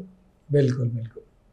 अगर बच्चा बचपन से ही, अगर आप कोई इंजीनियर धूल से नफरत करने लगेगा तो इंजीनियर क्या इस बात का मकान बना पाएगा वो? बिल्कुल। अगर वो इश्क करता है धूल से, सीमेंट से इश्क करता है तो इंजीनियर सफल इंजीनियर बनेगा वो। बहुत अच्छी जानकारी दे रहे हैं आप बैरवा साहब। आपने भी बताया कि एक बागवान फिल्म थी जिसने पारिवारिक संदेश दिया, सामाजिक संदेश दिया, संस्कारों का संदेश दिया, रिश्तों का संदेश दिया। लेकिन वर्तमान में हम फिल्मों की बात करें कि वर्तमान में समाज के अंदर ऐसे विघटन होते जा रहे हैं कि हमारे जो न्यायालय हैं वहाँ तलाक के केस दिन प्रतिदिन बढ़ते जा रहे हैं। भारत देश के अंदर वृद्धा आश्रमों की संख्या दिन प्रतिदिन बढ़ती जा रही है। तो वो संस्कार जो हमने ये कहें कि 70 के दशक में या 80 के दशक में, 60 के दशक में हमने देखे थे, फिल्मों में देखे, नाटकों में देखे, अपने सामूहिक परिवार में देखे, दादा दादी, नाना नानी, मम्मी पापा के बीच में देखे, तो हम अब सही दिशा में हैं या पहले की सही दिशा में हुआ करते थे? इस पर भी हमारे दर्शकों को बताएं। देखिए क्या है, वही मैं बात करूँगा कि कहते हैं साहित्य समाज का दर्पण है, और जो हम समाज में देख रहे हैं उसका प्रभाव हमारे जीवन पे पड़ता है जी। मुझे याद है कि जब हम चोरी चुपके फिल्म देख के आ जाया करते थे, तो हमें घर पे डांट पड़ती थी, और ये तो बिगड़ के आ रहा है, ये तो आज फला फिल्म देख के आ रहा है। हमने, मुझे शायद याद नहीं है कि जब तक हम सेकंड ईयर फर्स्ट ईयर में थे, कॉलेज में गए थे, तब तक हमने कोई ऐसी फिल्म देखी हो जो धार्मिक से अलग हटके। या तो संतोषी माँ देखी थी, रक्षाबंधन देखी थी, जय बजरंगबली देखी थी, संपूर्ण रामायण देखी थी, ऐसी फिल्म देखा करते थे। अध्यात्म इस तरह के जो घर वाले दिखाने थे। जब फिल्म देख के आ गए तो उस दिन हमारी पिटाई होती थी। वैसे फिल्म देख के आ गए, हमने 10 नंबर देख ली, पिटाई हो गई हमारी। पता चल जाता है घर वालों को फिल्म देख के, पता नहीं कैसे पता लग जाता था। तो अब पिटाई होती थी। अब आज के बच्चे तो घर के अंदर, अब कि लगता है कि तो बिगड़ के आ रहा है बाहर से। हद तो घर में ही वो स्थिति। अब आज तो घर से बिगड़ के बाहर जा रहे हैं। हम बाहर से बिगड़ के आ रहे थे, अब घर से बिगड़ के बाहर जा रहे हैं। वाह वाह वाह वाह। तो अब वो माहौल वो है कि बच्चे को बचपन से ही मोबाइल दो और सब कुछ आपको एक क्लिक करो और सब कुछ सामने आता है। सब कुछ सामने आ जाता है कि जीवन आप उसमें टाइप करो जय बजरंगबली और निकल के पता नहीं क्या आता है। जी जी जी बिल्कुल। तो जब बच्चा घर से आपके हाथ से आपके बिस्तर से बिगड़ के निकल रहा है, तो वो क्या आगे उसका जीवन क्या संस्कारवान हो पाएगा। तो फिर अब क्या है कि परिवार में वो सब देख लेता है पहले ही। तो पहले हमें पता था कि सुनते थे कि उसने उस लड़के की शादी हुई पर अपने पत्नी का मुंह नहीं देखा अभी तक। जी जी जी बिल्कुल बिल्कुल। क्योंकि हालांकि सब कुछ होता था, लेकिन बंद कमरे के अंदर लाइट बंद हो गई। भाई पहले बुजुर्गों का सम्मान होता था, अदब होता था, और उनके सामने बातचीत होने की बिल्कुल नसीहत नहीं हुआ करती थी। कहीं अंदर जा ही नहीं सकते कहीं। हाँ जी। तो फिर वो अब आज तो क्या है कि अगर माँ किसी नई बहू आई है और 2-4 दिन के बाद कह दो कि मम्मी पापा यहाँ रह रहे हैं, ये क्या रह रहे हैं, क्यों रह रहे हैं? बिल्कुल सही कह रहे हैं। ये वर्तमान सामाजिक का तो ताना बाना है। उनको अलग करो जी। और पहले 1 महीना 2-3 महीने गुजरा थे, पति पत्नी का संबंध भी नहीं होते थे। बिल्कुल सही। और वहाँ माँ बाप का इतना डर बैठता था कि मम्मी पापा क्या कहेंगे। बिल्कुल बिल्कुल। आज तो 2 दिन ऐसा रह जाए तो नहीं, बाहर करो, वृद्धाश्रम भेजो। कुछ सूत्रों से ये भी पता चलता है कि शादी से पहले ही लड़की लड़के मिल लेते हैं। वो तो एक अलग मुद्दा है। मैं शादी की बात की बात कर रहा हूँ, जो घर के अंदर घुसती है। जी जी। वो तो अलग है, वो तो हो ही रहा है, वो अलग मुद्दा है। लेकिन शादी के आने के बाद वो लड़की बर्दाश्त ही नहीं करती बुजुर्गों कि कोई साथ में रहे। जी जी जी। तो वहाँ फिर उनको बेचारों को हार सक के लड़ाई इतनी कर लेती है। कई तो ऐसे केस आते हैं कि उसमें माँ को इतना टॉर्चर किया गया पीछे से सासुओं के लिए, तो फिर उनको घर छोड़ना पड़ा, वृद्धाश्रम में जाना पड़ा। तो वो, और फिर तलाक के मुकदमे क्यों बढ़ रहे हैं कि वो पहले शादी के पहले करें ना, आप सब कुछ शादी से पहले हो जाता है। जी जी जी। तो सब कुछ उसको पहले मिल जाता है। लड़के लड़कियों को तो उनको अच्छी लगती है या अच्छा नहीं लगता। अरे ये तो वो सही था, तो फट तलाक का केस लगा जाता है। ये बड़ी सामाजिक विडंबना बन गई है, इसको कैसे सुधारा जा सकता है? सुधारने का देखो यही है कि इसमें सरकारी कानून ऐसे बन चुके हैं कि आप उनमें बंधे हुए हो जी। और हम ये भी नहीं चाहते कि महिलाओं को जो सम्मान है वो ना मिले। उनका सम्मान जरूरी है, क्योंकि वो दौर निकल गया जो घुट के रहे हो। उनको पूरी आज़ादी चाहिए, लेकिन आज़ादी स्वतंत्रता है, स्वतंत्रता में ना बदले।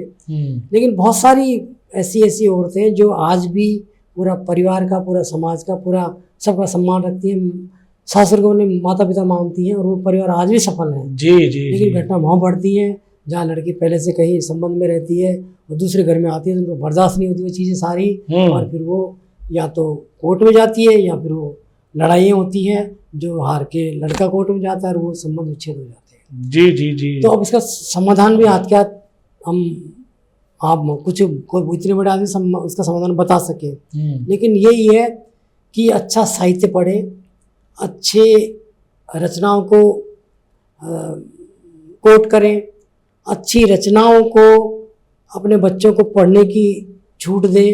अब पहले कितनी सारी मैगजीन थी जो हम पढ़ा करते थे, आज कितनी मैगजीनें सारी बंद हो चुकी है। तो सारी चीज़ आप मोबाइल पे सिमट के रह गए हो।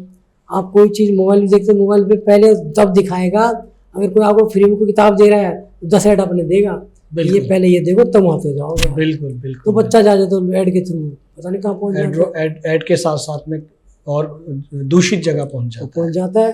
तो उसका प्रभाव तो युवाओं को फिर से वहाँ लौटना होगा, कि बच्चों को फिर से वहाँ लौटना होगा कि वो ये मोबाइल की क्षणिक दुनिया, ग्लैमर की दुनिया छोड़ के फिर से किताबी दुनिया में पहुँचे और किताबें पढ़े, किताबें अपने घर में रखें, अखबार मंगाए, अच्छी अच्छी मैगजीन्स मंगाएं, तो फिर से ये वो वातावरण आ सकता है।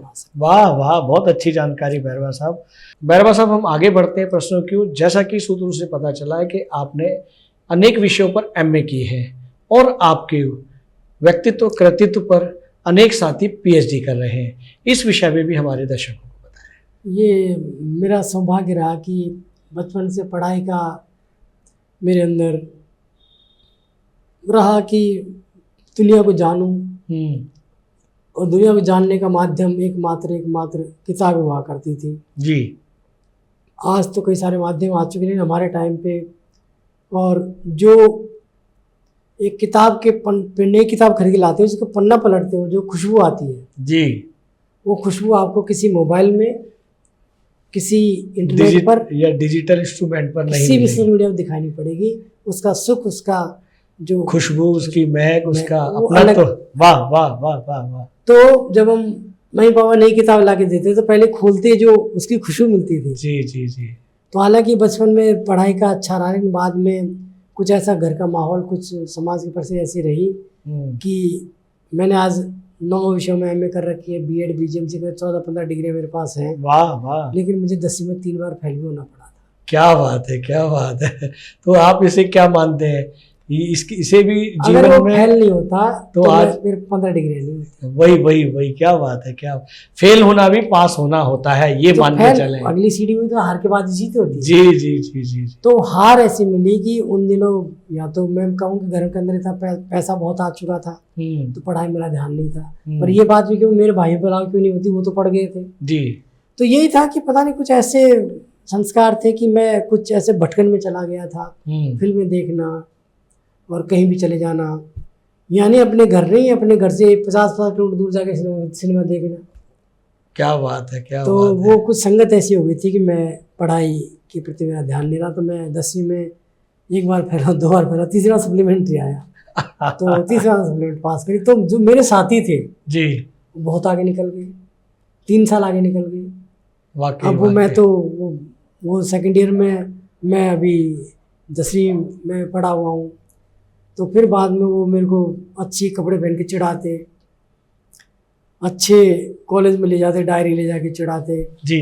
तो मैंने फिर जब 10वीं पास हो गया, फिर मैंने कहा अब मैं नहीं मानूंगा तो शायद या तो ये रहा हो कि मैं उनको पीछे छोड़ने चक्कर में पढ़ता गया जी जी, या फिर मैं फेल हो गया तो इसलिए पढ़ता गया जी। लेकिन फिर मेरा हर साल ये रहा कि मुझे कुछ नया करना है, नई उपलब्धि प्राप्त करनी, तो मैं वो पढ़ता चला गया और सरकारी नौकरी रहते हुए पढ़ता चला गया। वाह वाह तो वाह। वो इस तरह शायद ये आज ये उपलब्धियां शायद उसी ईर्षा की वजह से, ईर्षा शब्द नहीं करेंगे, नहीं ईर्ष्या नहीं, मतलब ये मन में कुछ आ जाता है, एक चैलेंजिंग आ जाती है कि मैं क्यों पीछे रहूं, मैं भी आगे बढ़ सकता हूं। वाह वाह, शायद इस तरह रहा हूं। और अब तो एक आदत सी बन गई कि मुझे एमए करना ही करना है जी जी जी, करता रहता हूँ। वाह वाह, अलग जानकारी मिलती है मुझे जी जी। भैरवा साहब, हमें सूत्रों से पता चला है कि आपने ऑल इंडिया रेडियो के माध्यम से बॉर्डर पर भी काम किया है और बॉर्डर पर बहुत सारी चुनौतियों को भी आपने सामना किया है। हमें कुछ जो विशेष रहा हो वो हमारे दर्शकों को बताएं।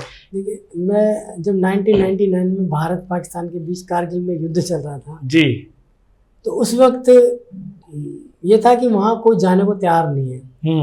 तो मेरे मन में आया कि वहाँ क्यों नहीं कोई जाना चाहता, जब ये तो मरना तो हम मर जाएंगे, जरूरी है कि भूकंप आ गया तो क्या कर लोगे आप, और बच जाएंगे तो कारगिल के पौने जाके बच जाएंगे। बिल्कुल बिल्कुल, वह कोई जाना क्यों नहीं चाहता। मैंने सोचा कि मैं जाऊंगा। क्या बात है। तो 99 में मैं खुद जब कारगिल में वार पीरियड चल रहा था, मेरे और भी, मैं नहीं अकेला, मेरे कई साथी और भी गए। पूरा टीम थी आपकी? तो नहीं, टीम तो नहीं थी, हम 2 ही गए थे। अच्छा, पहले 2-2 के बैच बनाए थे जी। तो वहाँ जाते ही पहले दिन तो यहाँ से ले गए, ले के बाद फिर वहाँ हमको समझाया गया कि ऐसे ऐसे कारगिल जाना है और वहाँ ऐसे रहना है। तो वहाँ जाते ही रास्ते में तो कुछ ऐसे ही बात बनी नहीं, पर हाँ वो घाटियाँ जो रास्ता जो थे बिल्कुल के नीचे गए तो गए 1000 फीट खाएंगे नीचे तो थोड़ा तो भय, पहली बार इतने ऐसे जगह पे गए। तो और फिर जुलाई में गए थे तो बारिश, बिल्कुल उन दिनों बारिश हुआ करती थी, तो कई बार रास्ते बंद, तो ऐसे घाटी से निकले थे कि फिसल गए तो गए नीचे जी। लेकिन वो उस डर ने, फिसल गए नीचे, उससे डर ने हमको साहस दिया कि हमें उस युद्ध को भी जीतना है। वाह जीतेंगे वाह क्या, लेकिन वाह वाह। हम वहाँ अपनी ड्यूटी पूरी करेंगे। तो कारगिल में जब हम गए तो हमने खुद जीवन शैल, मतलब शैल होते थे इतने बड़े बड़े, इतने मोटे मोटे, तो आते थे और एक दर से रात को यूँ चलता था, मतलब 6 बजे आते नहीं, लेकिन वहाँ से आते थे, हम तो नहीं चलाते थे, और पाकिस्तान से रात को भी आते थे। दिन में हमने देखे शैल ऐसे आते थे और आके वो भ्रष्ट हो जाते थे। वो तो वो बहुत बड़ा विस्फोट होता था। बहुत बड़ा। तो हमें ये सिखा दिया गया था कि आप जब जाओ तो जो शैल की आवाज़ हो तो आप जाके और ऐसे लेट जाना जमीन पर लेट जाए। तो अगर वो आपके ऊपर गिरा तो आप वैसे गए, लेकिन अगर पास में भी गिरा तो आप बच जाएंगे, क्योंकि शैल जो गिरता है ऐसे यूँ गिरेगा शैल, तो आपके यहाँ गिरा तो ऐसे जगह यूँ फटता है, चारों तरफ बिखरता है, जमीन गड्ढा हो जाता है, लेकिन वो बिखर के दूर जाता है, आप नीचे नहीं आए, जैसे दीपक चले अंधेरा, जी जी जी, तो उसके नीचे नहीं आएगा, वो दूर चला जाएगा, वाह, तो आप बच जाओगे। ऊंचाई की ओर छटकेगा, वो ऐसे बराबर में नहीं दूर जाएगा। जाएगा। हाँ जी हाँ जी। तो आप अगर आपके ऊपर आके गिर गया, एक सैनिक ट्रेनिंग भी आपको दी गई थी कि आपको अपना बचाव कैसे करना है। तो हम जाके वो ऐसे अच्छा ये बताया कि मैं कैसे अंदाज लगाएं कि बम आ रहा है, शैल आ रही है जी, तो कि जो ट्रक पानी से गुजरता है ना, तो आवाज होती है जी जी, ऐसी आवाज होगी। अच्छा अच्छा, उसके आने समझ जाना कि शैल आ रही है। तो मैंने इतने होता है, कोई ऐसी आवाज होती थी ना, कुछ भी हवा की, बस लेट जाते थे हम, तो लोग हंसते थे वो गिर गया। हाँ, जब कभी कभी किसी और चीज की आवाज आ रही है, लेकिन हमें लगा वाह वाह वाह, तो बहुत अच्छी रोचक आपने कहानी सुनाई, बहुत अच्छा अनुभव रहा वो मार्केट का। और मैं आज अगर मुझे कुछ सम्मान कुछ बहुत साल पहले तक मिलते रहे, अभी मिल रहे हैं, वो शायद वो कारगिल युद्ध का, लेकिन वो बहुत अच्छा एक्सपीरियंस था।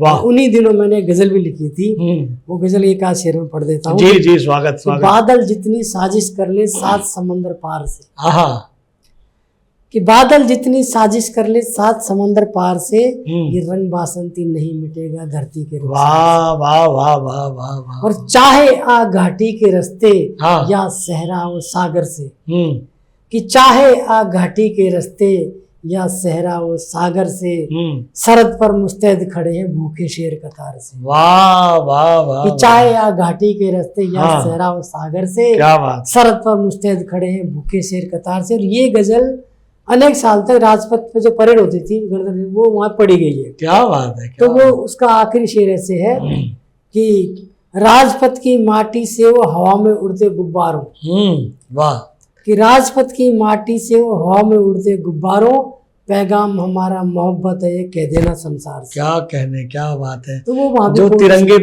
गुब्बारे उड़ते थे, वो इसलिए पढ़ी जाती है। जी जी जी, बहुत अच्छी, तो बहुत गुनगुनाई, साधुवाद आपको, बहुत शुभकामनाएं आपको। जैसा कि बैरवा साहब आपने बताया कि बच्चे जो है घर से ही बिगड़ कर बाहर जा रहे हैं, लेकिन एक और सर्व समाज में सामाजिक ताने बाने में देखा जा रहा है कि पति पत्नी दोनों वर्किंग होते हैं। पति पत्नी के वर्किंग होने पर जो उनका अपना शिशु होता है, वो शिशु बहुत ही फंस जाता है जीवन के लिए। उस वर्किंग होने की वजह से उस बच्चे को एक केयर टेकर के पास छोड़ देते हैं, और वहाँ पर उस बच्चे को वो जो हमारे भारतीय संस्कार हैं, जिसके लिए भारत देश पूरी दुनिया में जाना जाता है, वो बीज उस बच्चे में नहीं पहुँच पाते, और वो बच्चा अपने माता पिता को सैटरडे संडे देखता है, वो फीलिंग नहीं होती, या शाम को सोते हुए अपने माँ बाप को मिलता है, और इसकी वजह से वो बच्चा देश के लिए, देश को समर्पित होने के लिए, देश के संस्कारों से वंचित हो जाता है। इस विषय पर क्या? देखिए क्या है, इसमें बोलना मेरे लिए बहुत बड़ी सामाजिक समस्या है जी, इसमें हम कुछ कर भी नहीं सकते, लेकिन हाँ, लेकिन इससे विघटन हो रहा है समाज का। समाज इसका देखिए एक कारण तो ये है कि हमें हमारी आवश्यकता इतनी हो चुकी है, अगर घर में 4 है, 4 मोबाइल है, और 4 को मोबाइल का खर्चा है, चारों के पास गाड़ी अलग अलग है जी, तो गाड़ी उसकी नहीं जाएगी, उसके पहले वो साइकिल थी, जिससे सारे परिवार एक साइकिल एक साथ आगे पीछे बैठकर चला जाता था परिवार। अब वो खर्चे ज़्यादा हो गए, तो कमाना पड़ेगा दोनों पति पत्नियों को। अब बच्चे को अगर नहीं, तो बच्चे क्या खिलाएंगे, अच्छा परवरिश नहीं दे पाएंगे, तो एक तो कमाना ज़रूरी हो गया है, और एक की तनख्वाह से पूरी हो नहीं रही है, क्योंकि एक्स्ट्रा कोई इनकम होती नहीं है सिवाय नौकरी के जी। अब जहाँ हो रही होती होगी, लेकिन आम साधारण परिवारों में वो कमाई जो तनख्वाह मिलती है उससे खर्चा चलता है जी। तो अब वो बच्चा क्या करे, या तो मम्मी साथ ले जाए। तो एक तो मम्मियों से अनुरोध मैं ये करूँगा कि कई सारे ऑफिस ऐसे होते हैं जहाँ बच्चे की फैसिलिटी होती है कि बच्चा आप रख सकते हो। जी जी जी, उसे घंटे घंटे 2 घंटे में देख सकते हैं, तो उसको जरूरत की पौष्टिकता तो दे सकते हैं। तो आप मन से, कईयों की महिलाओं की ये सोच है कि हम अपने आप को बिना शादीशुदा दिखाएं, बिना शादीशुदा दिखाए या एक माँ ना होते हुए दिखाएं। ना तो दिखाएं। हाँ, तो इस चक्कर में वो बच्चे को कहीं छोड़ देती है। जी जी जी। तो आपका अपना बच्चा है, आपको उस पर गर्व करना चाहिए। बिल्कुल, मेरा बच्चा है और मैं तो रिक्वेस्ट करो ऑफिस से कि मुझे यहाँ तक लाने की। 3-4 साल की बात होती है, तब तक उसको लाएं, उसका स्कूल जाने लायक हो जाता है, हॉस्टल में रख दें कहीं भी। लेकिन आप मन से विचार निकाल दें, बच्चे की ज़िंदगी का सवाल है। आप अपने आप को बिना शादीशुदा दिखने के चक्कर में वो बच्चों को कहीं छोड़ के आ जाते हो, या पापा ले आए। हमारे ऑफिस में कई हैं जो पूरी ज़िंदगी बेचारों पाला, बच्चे को पाला, कैसे कैसे पाला, अकेले रह के भी। तो कई ऑफिस ऐसे जहाँ बच्चा स्वीकार कर लेते हैं, ठीक है आप ऑफिस में एक क्रेच खोली हुई है, आप बच्चे ला सकते हो। तो जहाँ तक संभव, लेकिन बेचारी कोई काम वाली होती है, वो बच्चे को कहाँ छोड़ के जाए, वो तो ये साथ ले कहीं किसी के पास छोड़ आती है, तो उससे खराब जिंदगी वो बच्चा जी रहा होता है जो किसी काम वाली का है, जो किसी छोटे मोटे काम करने वाली का है। बिल्कुल। इवन आपने देखा होगा कि बच्चे को पीठे बांध के एक औरत ईंट उठाती है। बिल्कुल, हार्ड वर्क करती है। बिल्कुल, वो फावड़ी चलाती है, बच्चा पीठ पे। जी जी जी जी, कई दृश्य। माओ को देखिए, बिल्कुल, वो माँ भी बच्चे पाल रही है। आपसे एक बच्चा ऑफिस ले जाया जाता। अब तो मैं तो रिक्वेस्ट ये करूँगा कि वहाँ छोड़ने के बजाय अपनी माँ का प्यार दे पूरा उन्हें, ताकि आगे जाके वो आपको ओल्ड होम में ना छोड़ के आए। जी जी, यही प्रश्न मेरा अगला था कि जब हम बच्चे को उंगली पकड़कर चलना सिखाते हैं, एक समय हमारा ऐसा होता है कि हमें बच्चों की उंगली पकड़कर चलना होता है। तो जब आज अगर बच्चे को प्यार, संस्कार, दुलार देंगे तो उम्मीद है कि वो सब हमें जब बच्चों की जरूरत होगी तो उनका सहयोग मिलेगा। तो वो ईश्वर ये विधान रच के रखता है कि तू मुझे छोड़ेगी, माँ बच्चे को छोड़ेगी, तेरे को एक दिन मैं भी छोड़ूंगा। वाह वाह वाह, बहुत गहरी बात आपने बताई। तो वो ऑटोमेटिक वो देता है। लेकिन मैं फिर कि मैं गलत हूँ, मैं गलती से बहुत बड़ापन वाली बात कर रहा हूँ। अनुरोध ये है कि अपने बच्चों को साथ रखें, बच्चों को पूरा प्यार दें, ऑफिस साथ ले जाएं, या कहीं या अपने बुजुर्गों को साथ रखें, तो बच्चे को देखें, तो उनकी रक्षा करें। जी जी जी जी, तो 3 पीढ़ियों का संरक्षण हो जाएगा इस तरह से। बिल्कुल, बहुत अच्छी आपने बड़ी गूढ़ बात कही हमें, हमारे दर्शकों को। और बैरबा साहब, चलते चलते एक और अंतिम प्रश्न हम आपसे करेंगे कि अगर आपके जीवन पर कोई पुस्तक लिखी जाए या कोई फिल्म बने, उसका शीर्षक आप क्या रखेंगे? देखो, मैं तो ये रखूँगा कि कोई आदमी जमीन से, छोटे से गांव से आकर जी दिल्ली जैसे महानगर में, राजधानी में जी, और वो भी दिल्ली 1 में, जहाँ से दिल्ली की शुरुआत होती है, जी जी जी जी, वहाँ आकर अपना काम करता है और एक छोटा मोटा समाज के अंदर जगह बनाता है। तो माटी से कोई व्यक्ति उठता है, तो माटी की कहानी, सड़क की जवानी, माटी की कहानी, इस परिवेश की जवानी, माटी चोटी का सफर। चोटी नहीं कहूँगा, अपने आप को चोटी पर नहीं, मैं तो भगवान से बार बार ये प्रार्थना करता हूँ, भगवान मुझे कभी भी बहुत ऊपर मत ले जाना कि वो रास्ता ही बंद हो जाए, फिर कहाँ जाऊँ। मुझे चढ़ाता ही रखा, मुझे चढ़ाते, धीरे धीरे चढ़ाते, मतलब यात्रा रहे चढ़ने की, कि मैं कहीं भी ऊपर जाके जहाँ से नीचे उतरना की जरूरत पड़े। जी जी जी, मुझे चढ़ता रख, मैं कभी संपूर्ण नहीं होना चाहता। वाह वाह वाह, मुझे चढ़ाते रख, धीरे धीरे धीरे धीरे। मुझे बहुत बड़ा आदमी नहीं बनना है, कोई वहाँ जाके मैं अपने समाज को भूल जाऊँ, अपने दोस्तों को भूल जाऊँ, अपने परिवार को भूल जाऊँ, माँ को भूल जाऊँ, ऐसा मत करना।